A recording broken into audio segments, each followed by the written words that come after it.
नमस्कार। आज हम डिस्कस करेंगे गिरिराज पत्रिका, जो कि हिमाचल प्रदेश की साप्ताहिक पत्रिका है। गिरिराज पत्रिका डिस्कस करेंगे, हिमाचल प्रदेश की साप्ताहिक पत्रिका है। मार्च 2026 का गिरिराज पत्रिका का ये हम 4th पार्ट जो है वो डिस्कस करेंगे। इससे पहले जो है हम मार्च महीने के 3 पार्ट डिस्कस कर चुके हैं। जैसे ही ये मार्च महीना कंप्लीट हो जाएगा, इसकी कंप्लीट PDF आपको टेलीग्राम पर प्रोवाइड करवा दी जाएगी।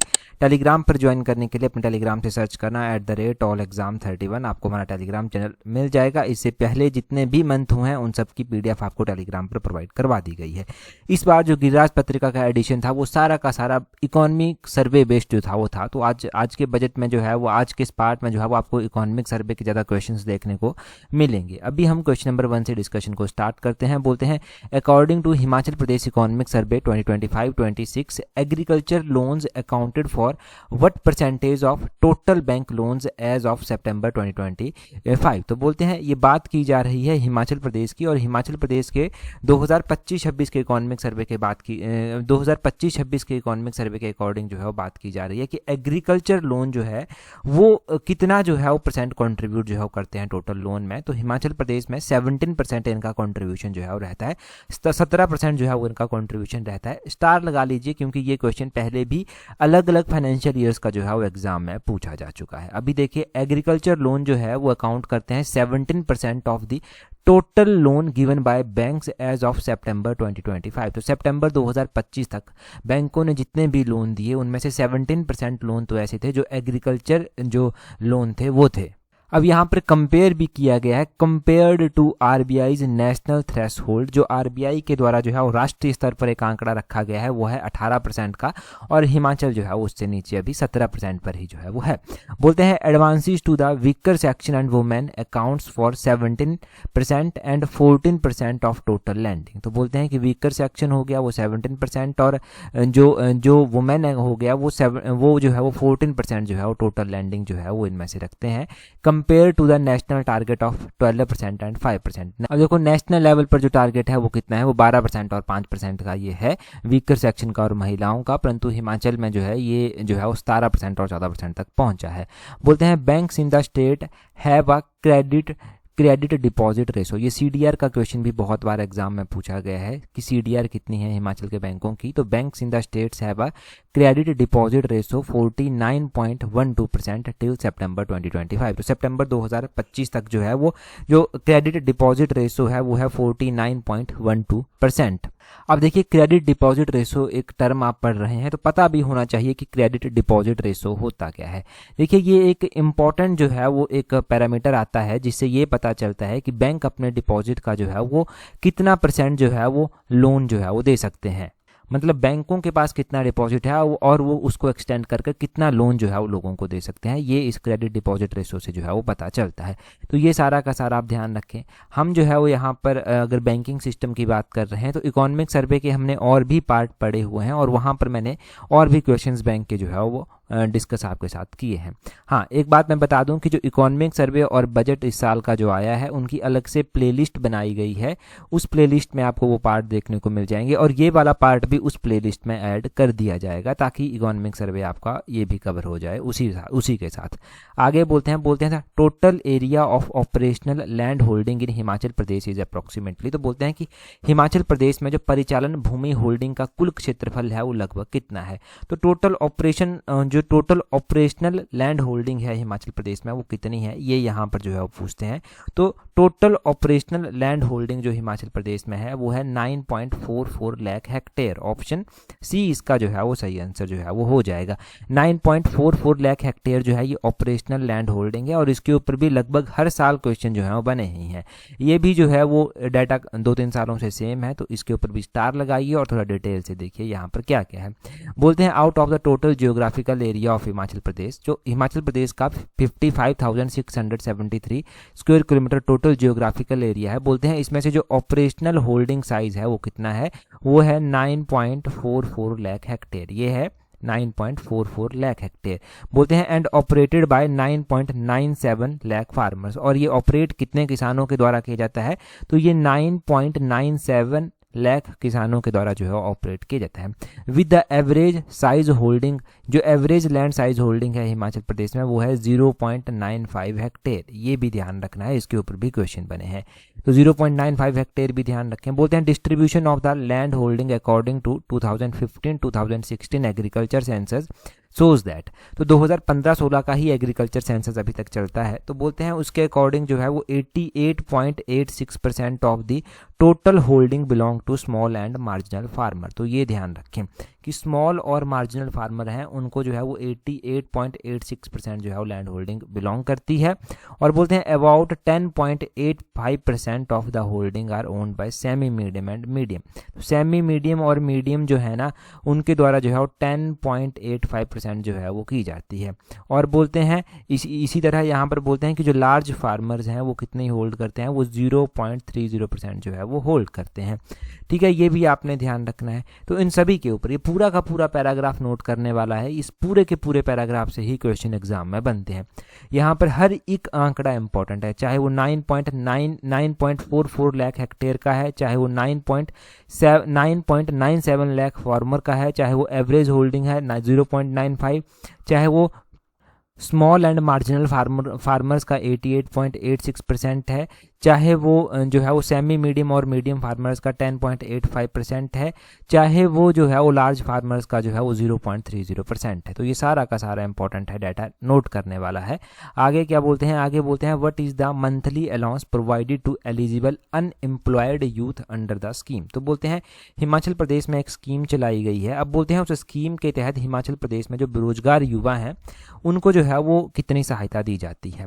तो यहाँ पर बोलते हैं जो बेरोजगार युवा हैं उनको जो है वो लगभग 1000 रुपया पर मंथ मासिक भत्ता मिलता है। ऑप्शन बी इसका सही आंसर हो जाएगा, ऑप्शन बी।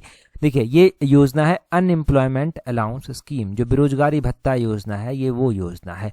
हम हर साल इसको पढ़ते हैं कि बेरोजगारी भत्ता योजना के तहत 1000 रुपया मिलता है। लास्ट टाइम भी जब हमने पढ़ा था तो मैंने आपसे एक क्वेश्चन पूछा था कि आप में से कितने लोग इसके तहत जो है वो बेनिफिशियल हैं। आप कमेंट कर बता सकते हैं, या फिर आप क्या जानते हैं इस योजना के बारे में। अब यहाँ पर देखिए बोलते हैं during the financial year 2025-26 budgetary provision of ₹1 crore has been made under the unemployment allowance scheme. तो बोलते हैं कि जो 2025-26 का फाइनेंशियल ईयर है उसके अकॉर्डिंग जो है जो बजट के प्रोविजन किए गए हैं वो 1 करोड़ रुपया जो है वो किया गया है इस अनएम्प्लॉयमेंट अलाउंस स्कीम के लिए। तो ये बजट का प्रोविजन पहले ध्यान रखना है कि 1 करोड़ रुपए का बजट प्रोविजन किया गया है। बोलते हैं under this scheme there is a provision of allowance to the eligible unemployment youth of the state ₹1000 per month, मतलब 1000 रुपया पर महीने 1000 रुपया पर मंथ जो है वो मिलेगा जो भी एलिजिबल युवा इसके तहत होंगे।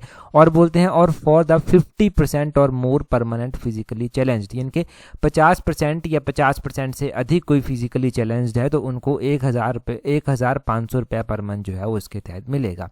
For the maximum period of 2 year, ऐसा नहीं है कि जिंदगी भर ये मिलता रहेगा, ये मैक्सिमम पीरियड ऑफ 2, इसमें मैक्सिमम पीरियड जो रखा गया है वो 2 साल का रखा गया है। To enable them to sustain themselves for a certain period, मतलब वो कुछ टाइम तक खुद को संभाल सके, खुद को अदर एक्टिविटीज में जो है वो इन्वॉल्व कर जो है वो आगे बढ़ सके। मतलब ऐसा नहीं है कि बेरोजगार हैं तो बेरोजगार ही रहें और उनको ये भत्ता मिलता रहेगा, नहीं, ऐसा ये योजना नहीं कहती। ये योजना कहती है कि हम आपको अलाउंस देंगे, 1000 रुपया देंगे। अगर आप जो है वो फिजिकली चैलेंज्ड है तो 50% से ज़्यादा हैं तब आपको जो है वो 1500 रुपया दिया जाएगा और वो मैक्सिमम 2 सालों के लिए ही दिया जाएगा, ताकि आप उन 2 सालों में जो है वो आपकी पॉकेट थोड़ी सी जो है वो मैनेज हो पाए और आप जो है वो खुद को स्टैंड कर पाएं। बोलते हैं during the period up to December 2025, तो दिसंबर 2025 तक बोलते हैं 3717 यूथ, 3717 यूथ जो है वो इसके तहत जो है बेनिफिट जिनको मिला है। और बोलते हैं एंड डिस्ट्रीब्यूटेड 56.92 लाख, तो बोलते हैं इसके तहत अभी तक 56.92 लाख रुपया जो है वो डिस्ट्रीब्यूट किया गया है। तो ये आपने अनएम्प्लॉयमेंट अलाउंस स्कीम के बारे में जो है वो ध्यान रखना। ये अनएम्प्लॉयमेंट अलाउंस स्कीम काफ़ी इंपॉर्टेंट है। अब यहाँ पर एक और डाटा मैं आपको नोट करवाता हूँ। देखिए हिमाचल प्रदेश में जो है वो युवाओं को अलग अलग क्षेत्रों में प्राइवेट सेक्टर में रोजगार भी जो है वो मिला हुआ है। अब बोलते हैं कि अगर हम एम्प्लॉयमेंट की बात करते हैं इंडस्ट्रीज़ में, तो बोलते हैं फूड प्रोडक्ट जो है वो 11% लोगों को रोजगार देते हैं, जो फूड प्रोडक्ट से रिलेटेड इंडस्ट्रीज़ हैं। टेक्सटाइल इंडस्ट्रीज़ 9% लोगों को रोजगार देती है। बेसिक मेटल इंडस्ट्री 8% लोगों को जो है वो रोजगार देती है। मोटर व्हीकल और trailer and semi trailer industry 7% लोगों को जो है वो रोजगार जो है वो देती है। Chemical and chemical product industry जो है वो 6% लोगों को रोजगार देती है। और other non metallic mineral product जो है वो 6% लोगों को रोजगार देते हैं। मशीनरी और इक्विपमेंट ये सेक्टर जो है इंडस्ट्री जो है वो 6% लोगों को रोजगार देती है। वियरिंग अपीरल इंडस्ट्री 7% लोगों को जो है वो रोजगार देती है। तो एक ये आंकड़ा दिया गया था कि किस तरह से कितना रोजगार जो है किस इंडस्ट्रीज के द्वारा यहाँ पर दिया जाता है। हम यहाँ पर एम्प्लॉयमेंट एक्सचेंज की बात भी करते हैं कि हिमाचल प्रदेश में जो है वो एम्प्लॉयमेंट एक्सचेंजें भी जो है वो हैं। और दिसंबर 2025 तक का एक डाटा दिया गया था। दिसंबर 2025 तक जो है वो 65,132 एप्लीकेंट जो हैं वो रजिस्टर्ड हैं एम्प्लॉयमेंट एक्सचेंज स्कीम के तहत। तो एक ये छोटा सा डाटा आप ध्यान रखना। बाकी देखिए जो भी यहाँ से डाटा बनेगा वो हम आगे भी ऐड करते रहेंगे। अगला क्वेश्चन देखेंगे हमारे पास क्या पूछा गया है, परंतु अगला क्वेश्चन हम डिस्कस करें उससे पहले अगर आप तैयारी कर रहे हैं अपने आने वाले पटवारी के एग्जाम के लिए, पंचायत सेक्रेटरी के एग्जाम के लिए, तो आप हमारी कॉम्प्रिहेंसिव टेस्ट सीरीज के साथ स्लॉट 4 में जुड़ सकते हैं, जहाँ से आप इन दोनों एग्जाम की तैयारी एक साथ कर पाएंगे, अपने स्टडी को एक प्रॉपर डायरेक्शन प्रॉपर शेप दे पाएंगे खुद को एनालाइज कर। साथ में ही तैयारी अगर जूनियर ऑफिस असिस्टेंट के एग्जाम के लिए की जा रही है तो जूनियर ऑफिस असिस्टेंट की अलग से टेस्ट सीरीज चलाई गई है, जिसका लिंक नीचे डिस्क्रिप्शन बॉक्स कमेंट बॉक्स में दिया गया है। वहां से आप जूनियर ऑफिस असिस्टेंट की ये टेस्ट सीरीज भी ज्वाइन कर सकते हैं। डेफिनेटली आपको हेल्प मिलेगी जैसे कि पहले भी मिलती रही है। अभी हम अगले क्वेश्चन से डिस्कशन को स्टार्ट करते हैं। यहाँ पर बोलते हैं which of the following district of Himachal Pradesh has received the highest actual rainfall from June to September 2025। तो यहाँ पर पूछा गया है कि हिमाचल प्रदेश में बोलते हैं, हिमाचल प्रदेश में इनमें से आपको बताना है कि कौन सा जिला ऐसा है जिसमें जो है वो बोलते हैं जून से सितंबर 2025 तक सबसे अधिकतम बारिश जो है वो हुई। यहाँ पर स्पेसिफिक मंथ देकर जो है वो पूछा गया है कि आप स्पेसिफिक वे में बताइए कि जून से सितंबर 2025 तक सबसे अधिक बारिश जो है वो कहाँ पर हुई। तो ये हुई है कांगड़ा डिस्ट्रिक्ट में। ऑप्शन ए जो है वो इसका सही आंसर हो जाएगा। अब हम यहाँ पर जो है थोड़ा सा रेनफॉल का पैटर्न देख लेते हैं हिमाचल प्रदेश में कि कितनी रेनफॉल जो है वो कहाँ पर हुई और क्या क्या डाटा आपको इंपॉर्टेंट याद रखने वाला है। देखिए जून से सितंबर 2025 तक की बात करते हैं, जो मानसून सीजन हिमाचल का है उसमें जो है वो सबसे ज़्यादा रेनफॉल जो अगर हम पूरे हिमाचल में हमें देखने को मिली, जो एक्चुअल रेनफॉल है वो हमें देखने को मिली, वो कहाँ पर देखने को मिली, वो कांगड़ा डिस्ट्रिक्ट में देखने को जो है वो मिली। कितनी यहाँ पर जो है वो रेनफॉल देखने को आपको मिलती है, तो कांगड़ा डिस्ट्रिक्ट में आपने ये भी ध्यान रखना है कि यहाँ पर जो है 1900 मिलीमीटर रेनफॉल जो है वो यहाँ पर हुई। 1900 मिलीमीटर रेनफॉल जो है वो यहाँ पर होती है। दूसरे नंबर पर जो सबसे अधिक रेनफॉल हिमाचल में हुई वो हुई मंडी डिस्ट्रिक्ट में। मंडी डिस्ट्रिक्ट में जो है वो 1898 मिलीमीटर रेनफॉल जो है वो होती है। ठीक है, सबसे कम रेनफॉल कहाँ पर होती है? अगर हम जून से सितंबर 2025 की ही बात करते हैं, जून से सितंबर 2025 में सबसे कम रेनफॉल किन्नौर में जो है वो हुई। किन्नौर में जो है वो 290 मिलीमीटर रेनफॉल जो है वो हुई। कितनी? 290 मिलीमीटर रेनफॉल यहाँ पर हुई। किन्नौर के बाद दूसरा नंबर है लाहौल स्पीति का। लाहौल स्पीति में 301 मिलीमीटर रेनफॉल जो है वो होती है।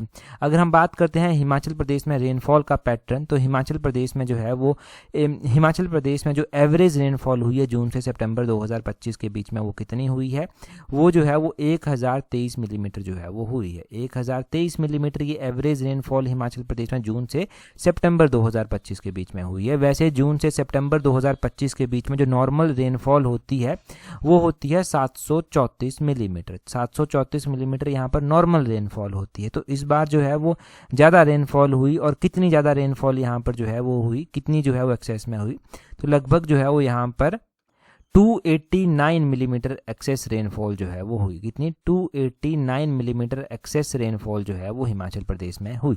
इन टर्म ऑफ परसेंटेज अगर आप देखेंगे तो 39% जो है वो ज़्यादा रेनफॉल जो है वो यहाँ पर होती है। तो आपने जून से सितंबर 2025 तक का ये स्पेसिफिक डाटा जाना। विद डिस्ट्रिक्ट जो है वो आपने 4 डिस्ट्रिक्ट जाने। आपने ये भी जाना कि एवरेज रेनफॉल कितनी हुई हिमाचल प्रदेश में। हिमाचल प्रदेश में एवरेज रेनफॉल जून से सितंबर तक कितनी होती है, इस बार थोड़ी ज़्यादा हुई तो वो कितनी हुई वो भी आपने जान लिया।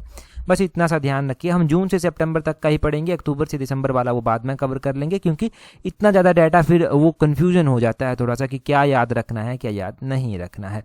अगला क्वेश्चन देखिए क्या बोलते हैं। बोलते हैं according to the economic survey of Himachal Pradesh 2024-25 what percentage of the state population is employed in the primary sector. तो बोलते हैं कि ये जो इकोनॉमिक सर्वे है अभी हमारा 2024-25 का या फिर 2025-26 की भी आप बात कर लीजिए, 2025-26 यहाँ पर मैं लिख देता हूँ। 2025-26 के इकोनॉमिक सर्वे के अकॉर्डिंग बोलते हैं यहाँ पर कि हिमाचल प्रदेश में जो है वो कितना परसेंट जो है वो रोजगार प्राइमरी सेक्टर के द्वारा जो है वो दिया गया है। हाँ जी, हम यहाँ पर जो है वो बात कर रहे हैं हिमाचल प्रदेश में सेक्टर वाइज। तो सेक्टर वाइज अगर हम बात करते हैं कि कितना जो है वो शेयर है यहाँ पर, तो प्राइमरी सेक्टर की जब बात यहाँ पर हो रही है तो प्राइमरी सेक्टर का जो है वो 53.98% कॉन्ट्रीब्यूशन है रोजगार में। ऑप्शन इसका बी जो है वो सही आंसर जो है वो हो जाएगा। प्राइमरी, सेकेंडरी और टर्सरी हमारे पास 3 सेक्टर आते हैं। सबसे ज़्यादा जो रोजगार दिया जाता है वो प्राइमरी सेक्टर के द्वारा ही दिया जाता है। उसके बाद अगर हम सेकेंडरी सेक्टर की बात करें कि कितना परसेंट रोजगार इसके द्वारा दिया जाता है, तो इसके द्वारा 22.01% लोगों को रोजगार दिया जाता है। और अगर हम बात टर्सरी सेक्टर की करते हैं, टर्सरी सेक्टर की, तो टर्सरी सेक्टर के द्वारा जो है वो 24.01% जो है वो रोजगार हिमाचल में दिया जाता है। तो ये आपने एग्जैक्टली डाटा ध्यान रखना है यहाँ पर कि कितना परसेंट रोजगार जो है वो किस सेक्टर के द्वारा जो है वो दिया जाता है।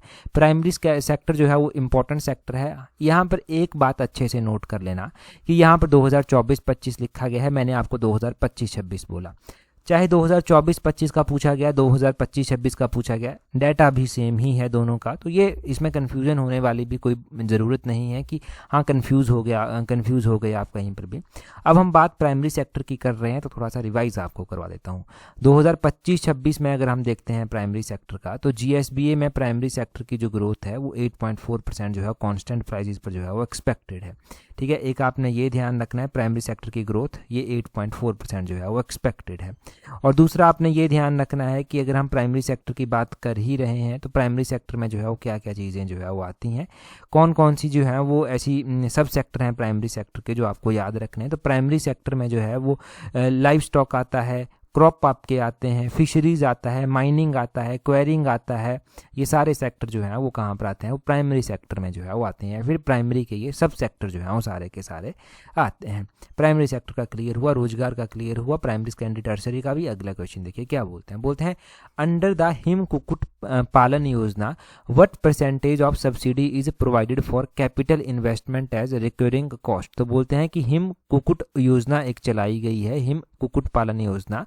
बोलते हैं इस योजना के तहत कितनी सब्सिडी जो है वो दी जाती है। अगर हम बात करते हैं पूंजीगत निवेश और आवर्ती लागत की, तो उसमें कितनी % सब्सिडी जो है वो सरकार देती है। हम देखिए हिम कुक्कुट योजना की यहाँ पर जो है वो बात कर रहे हैं।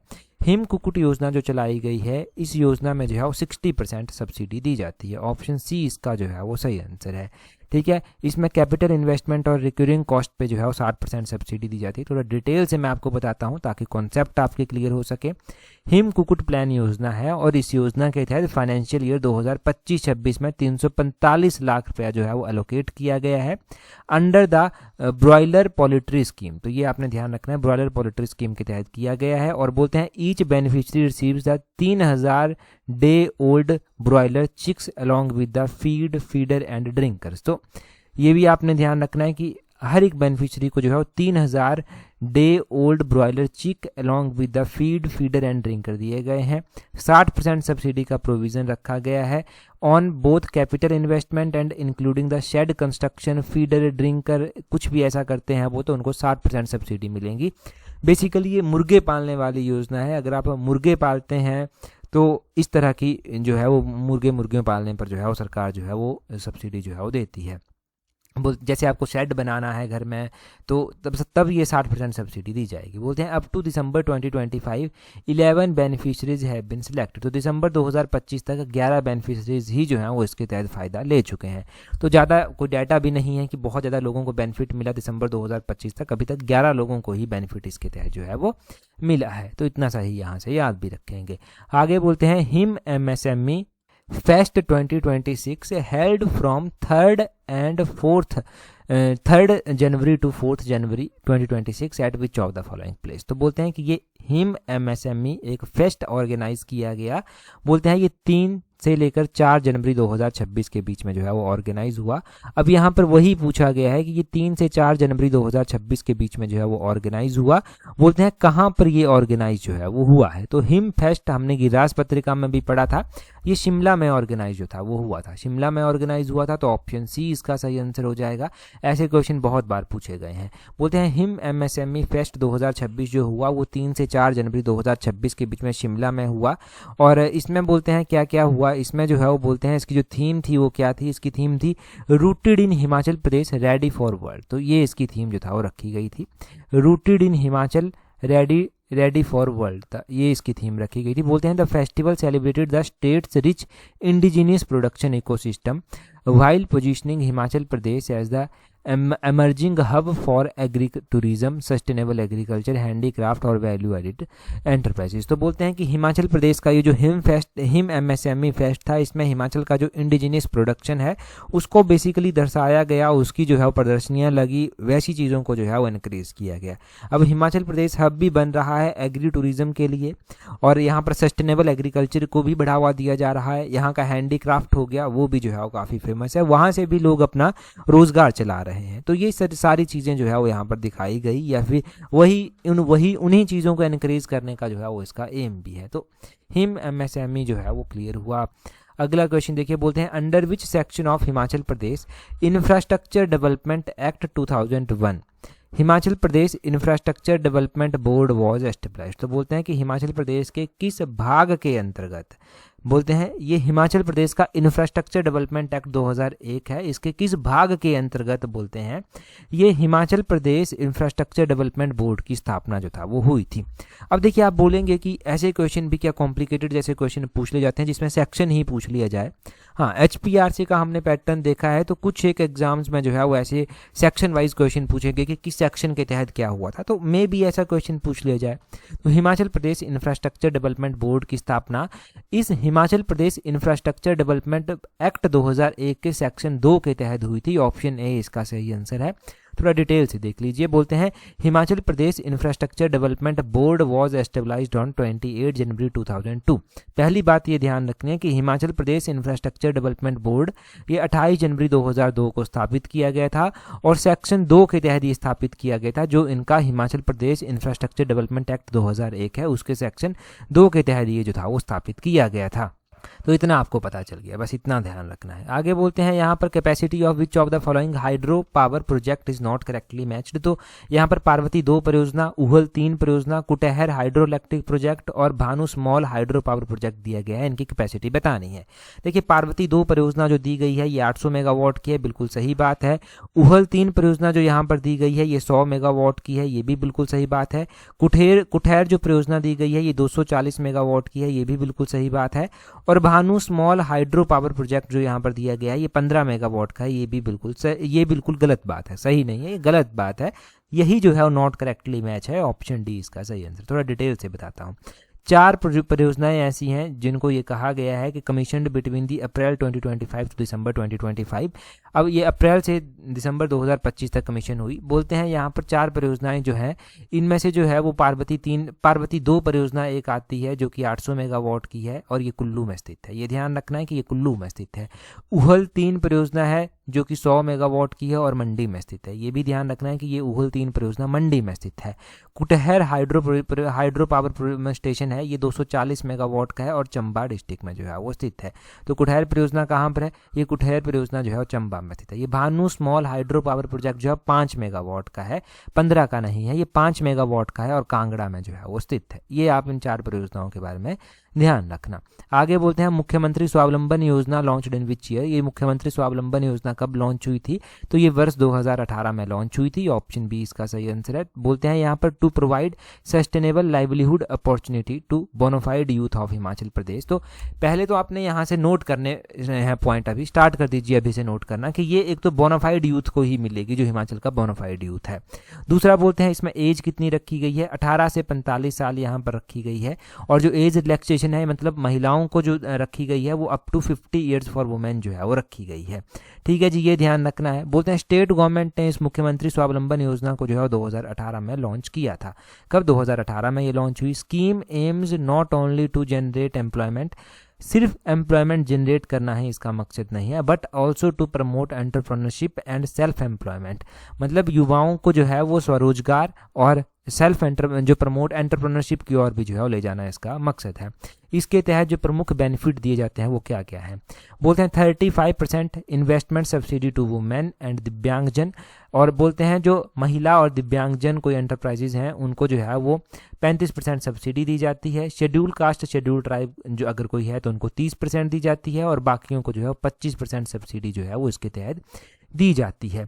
और बोलते हैं यहाँ पर जो टोटल प्रोजेक्ट कॉस्ट होनी चाहिए नॉट एक्सीडिंग ₹1 करोड़, 1 करोड़ से ज़्यादा नहीं होनी चाहिए। इसमें इंटरेस्ट सब्सिडी भी दी जाती है, interest subsidy at the rate 5% for 3 year on loan.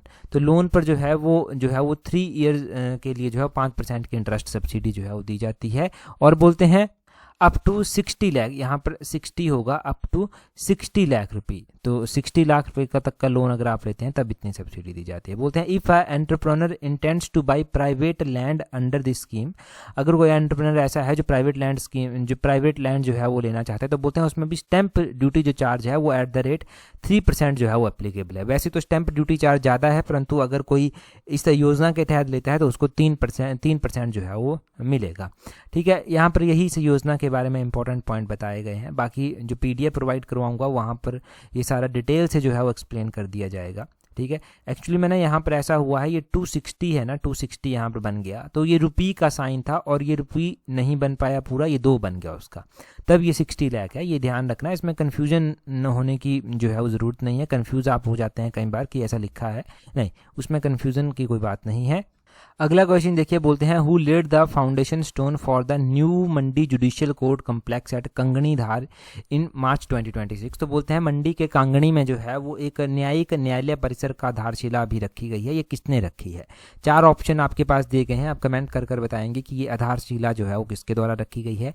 मार्च महीने का जो गिरिराज पत्रिका का तीसरा पार्ट था उसमें पहला ही क्वेश्चन हमने ये डिस्कस किया था और डिटेल से मैंने आपको इसके बारे में बताया था।